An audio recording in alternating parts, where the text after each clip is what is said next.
This graphic novel is 140 pages long, which surprised me because the original book is only 98 pages. I wonder where the extra pages come from.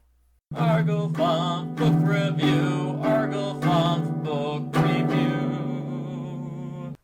Karen Brewer is 6 years old. She has divorced parents. She's spending this weekend at Daddy's mansion, which has a lot of fun people that we won't see much of.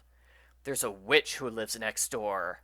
Oh, sure, the old lady says her name is Mrs. Porter, but she's old and wears funny clothes. That means she has to be a witch named Morbida Destiny. When Christy explains there's no such thing as witches, Karen sticks out her tongue and chokes the cat. Typical Karen.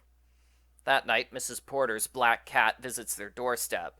Karen screams and figures she's been cursed. She scares all the other kids and spies on the neighbor. Karen falls asleep and dreams Mrs. Porter is flying on a broomstick. Karen screams again. The next day, her best friend, Hanny Papadakis, comes over. They dress up like witches and make witch rhymes. It's a lot of fun, and I'm confused. Is Karen scared of witches or not? Because usually someone who's terrified of witches doesn't enjoy witch books and witch games. They accidentally overhear Mrs. Porter talking to her cat. She says, "Midnight, 12 o'clock, midnight, important meeting, company coming." Normal people don't talk like that. Maybe she is a witch. The girls are terrified. Karen thinks there's a witch meeting tonight at midnight. Hanny disagrees because the cat is named Midnight. Clearly, the old lady was talking to her cat. Makes sense to me.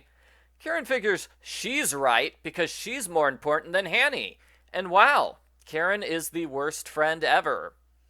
Karen panics when Daddy thinks about talking to the neighbor, and she panics again when Christy says boy witches exist. Karen didn't know about wizards? Has she never heard of Harry Potter? Karen tries to set an old-fashioned alarm clock so she can wake up at midnight. She sleeps through the whole night and figures the witch cast a sleeping spell on her. That makes more sense to Karen than admitting she set the clock wrong. Karen spies on Mrs. Porter. She gets caught by Daddy, but she gets out of trouble by lying. She gets caught by Christy, but she gets out of trouble because Christy's distracted. Karen sure is good at getting out of trouble. A bunch of people arrive at Mrs. Porter's house at noon. Karen realizes the witch meeting is happening right now. She has to stop them. She goes to Hanny's house, where she lies and manipulates Hanny into going along with her. They gather herbs and make up a protective spell. Herbs? Spells? Again, Karen is acting more like a witch than the book's villain. Even though she's scared, Karen rings the doorbell and goes into the meeting. She tells everyone they're witches and tries to cast her protective spell when Angry Grandma appears. Uh-oh, not Angry Grandma! She forces Karen to apologize, then takes Karen home to her parents. Dad and Elizabeth aren't happy, but they don't punish Karen because she was being brave. What? That's ridiculous. She deserves to be punished for lying, breaking rules repeatedly, and annoying readers. Karen writes an apology note and promises not to spy on Mrs. Porter again. After this, Karen immediately decides to keep spying on Mrs. Porter. She'll just do a better job of lying and hiding her actions from her parents. After all, Mrs. Porter is a witch! So Karen learned absolutely nothing from her adventure. The end. Post-book follow-up. This book has a different artist than the main Babysitter's Club graphic novels. I don't want to be mean, but the art style is probably my least favorite part of the book. Pretty much every panel is Karen's face drawn the exact same size and the exact same way. Most of the other characters have the same face, just with different hair.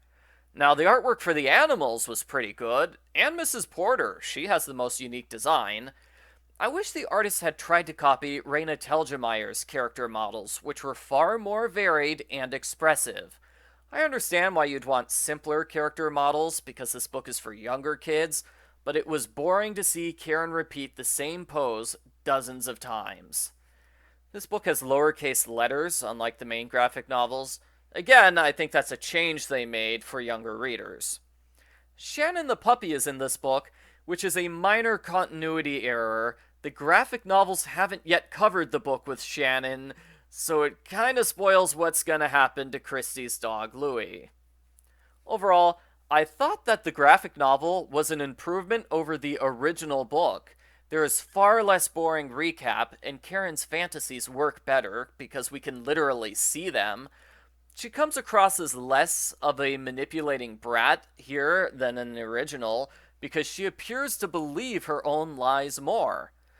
I give Babysitter's Little Sister graphic novel number 1, Karen's Witch, a thumbs up.